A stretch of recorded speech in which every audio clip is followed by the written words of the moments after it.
আজকে 1,000 টাকা দিব যে আমাকে এফসি মোবাইলে একটা 105 থেকে 107-এর প্লেয়ার পাওয়ায় দিবে। আমার লাক খুব খারাপ জিতেছে গেমে রিসেন্টলি, তাই আমি অন্যজনের লাক দিয়ে টেস্ট করতে চাই। তো আজকে আমার এই লাকটা টেস্ট করব আমার খালাতো ভাইকে দিয়ে। তুমি খুলো, তুমি যদি আজকে আমার একটা প্লেয়ার পাওয়াই দিতে পারো 105 থেকে 107, তোমার জন্য আজকে এই 1,000 টাকা কনফার্ম। Damn. ঠিক আছে, খুলো। Okay.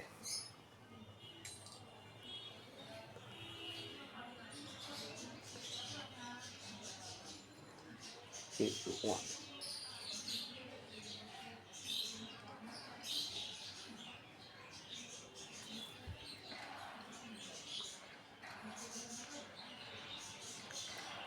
Argentina right wing. Damn. ওহো, আহা মিস। Man. ঠিক আছে, তোমার আজকে হইলো না পাওয়া, সমস্যা নেই, নেক্সট টাইম।